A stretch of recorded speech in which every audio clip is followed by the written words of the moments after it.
Exercise 1.4 मधला question number 2 आपण solve करत आहोत. क्वेश्चन नंबर 2 सॉल्व करण्यासाठी जे दिलेला क्वेश्चन आहे, एक थिटाची स्पेसिफिक व्हॅल्यू त्यामध्ये दिलेली आहे. ते स्पेसिफिक व्हॅल्यू पुट करून पॅरामेट्रिक फंक्शनचं डिफरन्शिएशन आपल्याला सॉल्व करायचं आहे. तर त्याच पद्धतीनं आपण याला सॉल्व करूया आणि याची व्हॅल्यू फाइंड आउट करूया.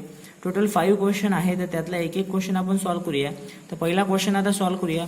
हा एक्झरसाइज 1.4चा पार्ट नंबर 3 आहे.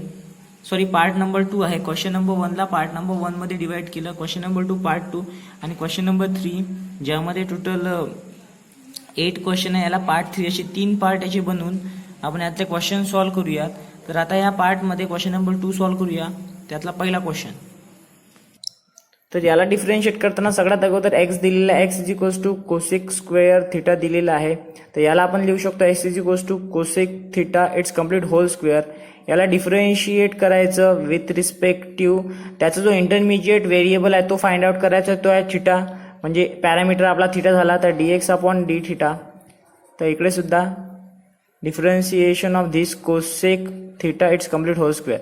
तर इथे x raise to the power of एनचा फॉर्म्युला अगोदर लागेल. तर n into x raise to the power of n minus 1, 2 minus 1 1च होईल आणि again differentiation of cosec theta. 2 cosec theta, cosec थिटाचं डिफरन्शिएशन जर केलं तर ते minus cosec theta into cot theta येतो, ते लिहून घ्यायचं.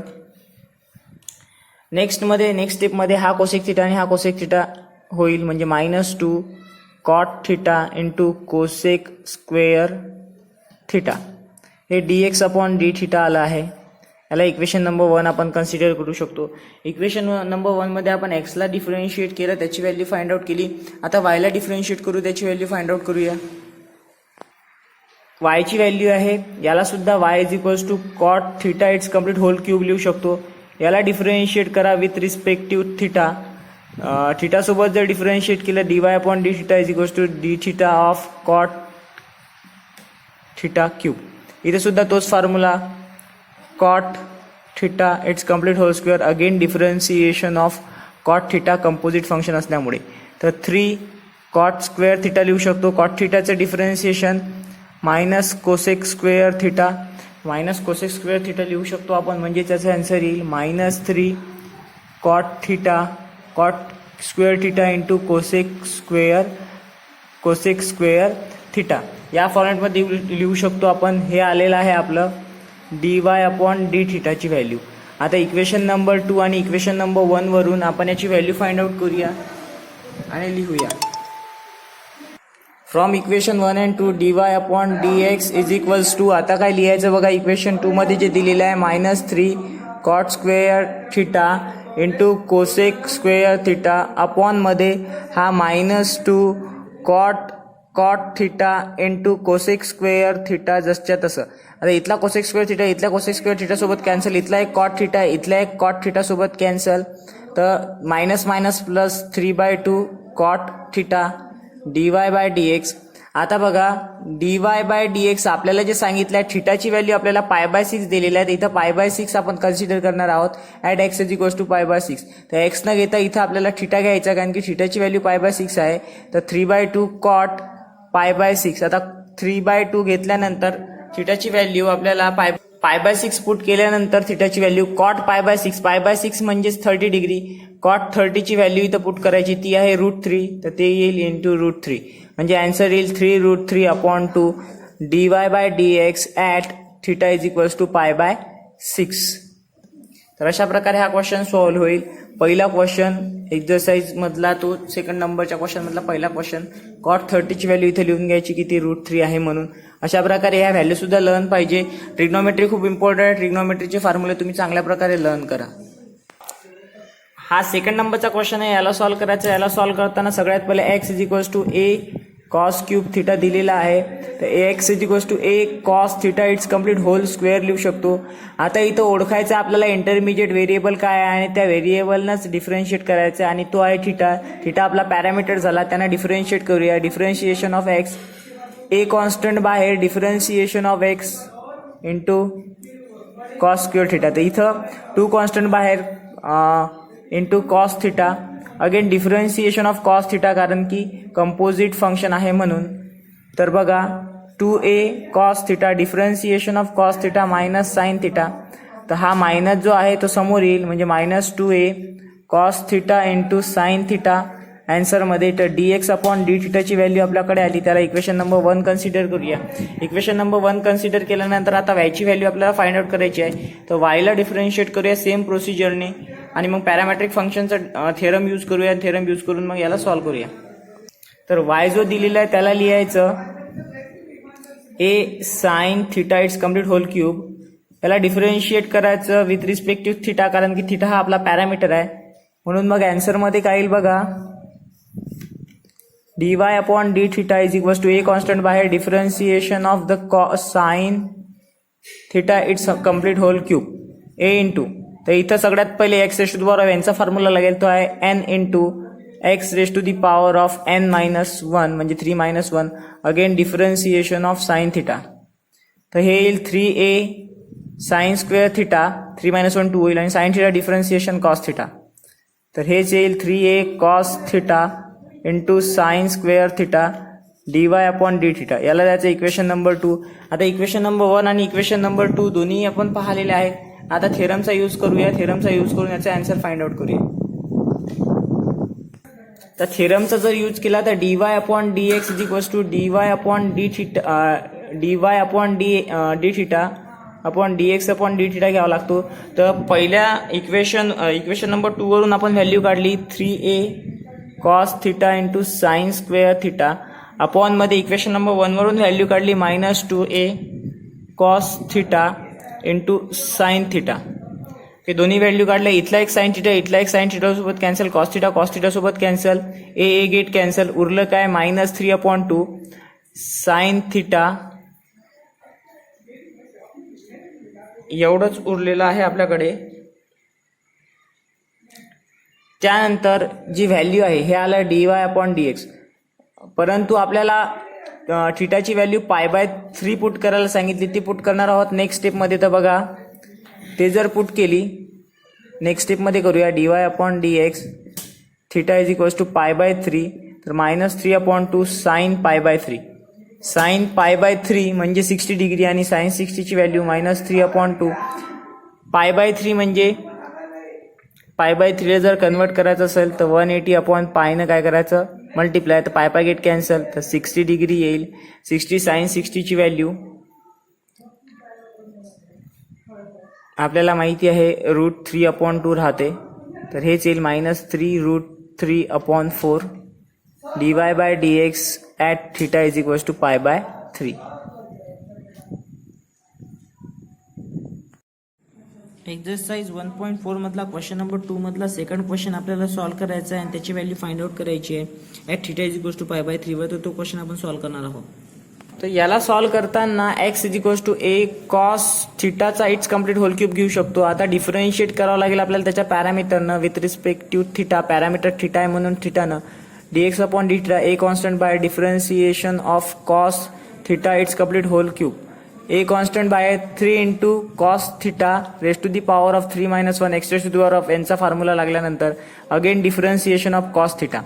तर 3a cos square theta differentiation of cos theta minus sine theta येईल. हा मायनस साइन मल्टिप्लाय होईल म्हणजे -3a cos square theta into sine theta येईल. Differentiation of x with respect to थिटाची व्हॅल्यू इक्वेशन नंबर 1. सिमिलरली वायला solve करायचं आहे.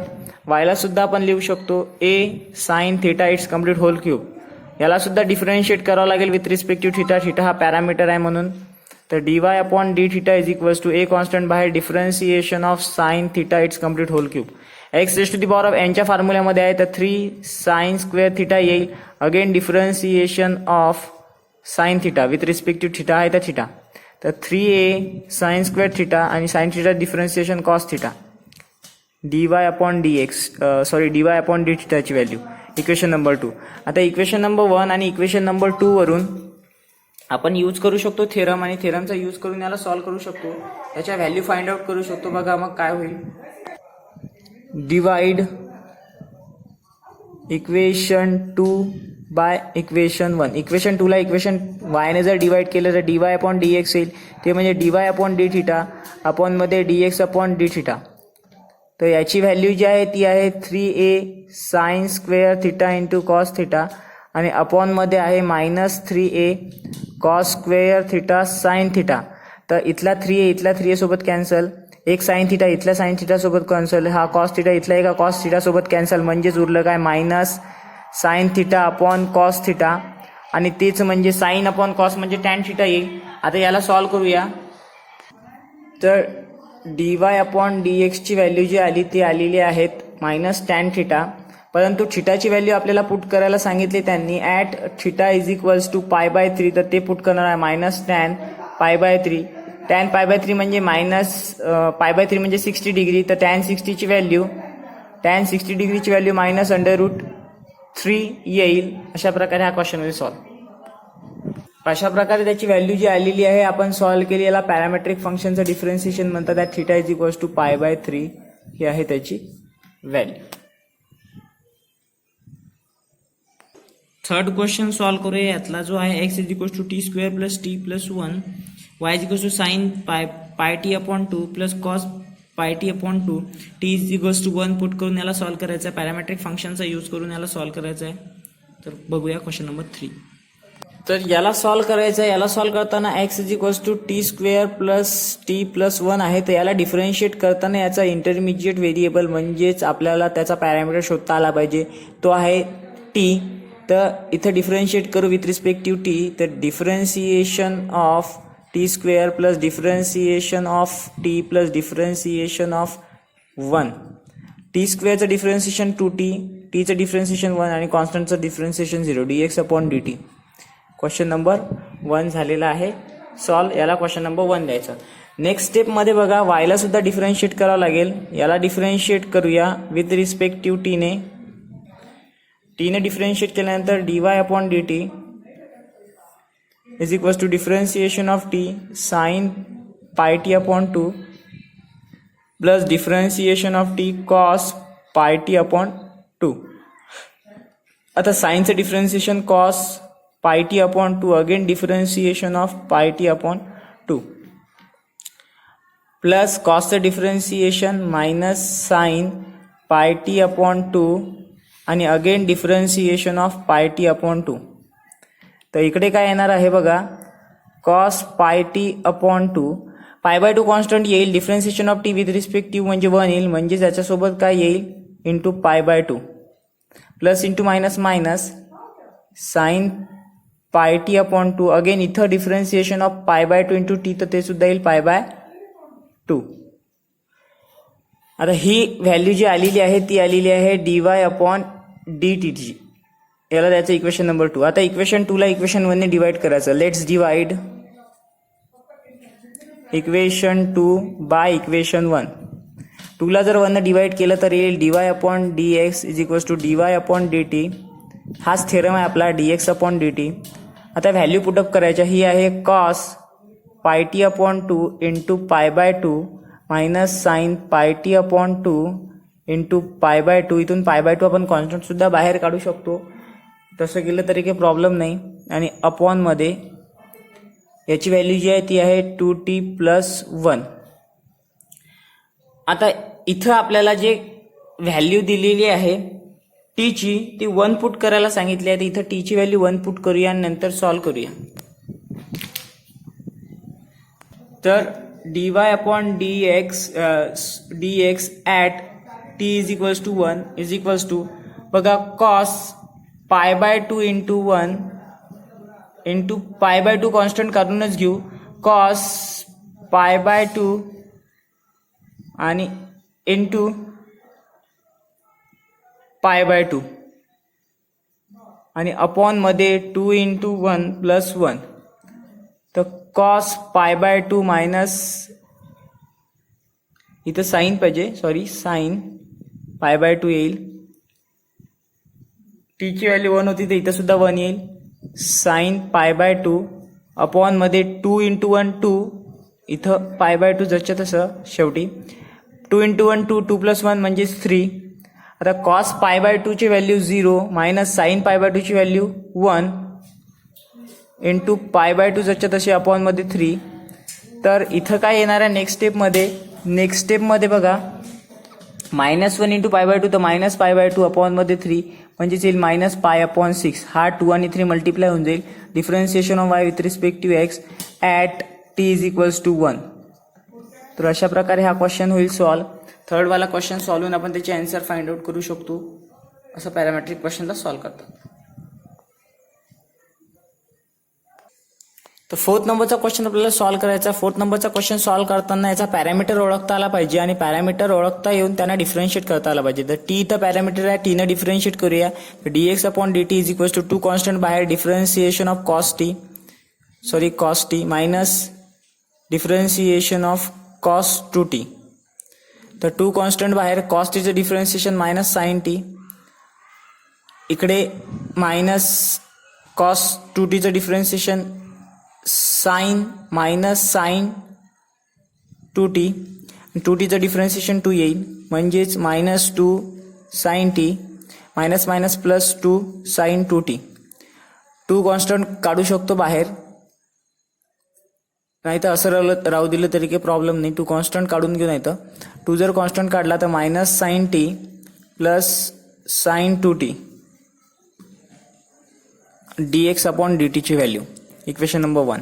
Similarly वायला सुद्धा सॉल्व करायचं आहे. वायला सॉल्व करून याला सुद्धा डिफरन्शिएट करायचं with respective t. Parameter t आहे तर टीनं डिफरन्शिएट केल्यानंतर dy upon dt is equal to 2 constant by differentiation of sine t minus differentiation of t into sine 2t. 2 sine 2tचं differentiation cos t minus sine 2tचं differentiation cos 2t again 2tचं differentiation 2 म्हणजे 2 cos t minus 2 cos 2t. इथून सुद्धा 2 common निघेल म्हणजेच cos t minus cos 2t. dy upon dt आलेला आहे. इक्वेशन नंबर 2 याला देऊया. आता इक्वेशन 2 ला इक्वेशन 1 ने डिवाइड करायचं. Let's divide equation 2 by equation 1. यालाच थेरम म्हणतो आपण. तर त्यानुसार dy upon dx is equals to dy upon dt upon मध्ये dx अपॉन dt येईल. पॅरामेट्रिक फंक्शनचा थेरम आहे. तर dy अपॉन dt ची व्हॅल्यू जी आहे 2 cos t minus cos 2t upon मध्ये 2 मायनस याला असं लिहू शकतो साइन 2t. याला पॉझिटिव्ह समोर लिहूया मायनस साइन टी. हा 2 आणि हा 2 गेट कॅन्सल. आता बघा टीची व्हॅल्यू जी आहे आपल्याला पुट करायला सांगितली आहे त्यांनी पाय बाय 4. तर टीची व्हॅल्यू पाय बाय 4 इथं पुट करूया आणि नंतर सॉल्व करूया. तर आन्सर येईल dy upon dx at t is equals to pi by 4. Pi by 4 put करायला सांगितले, पाय बाय 4 पुट करणार आहोत.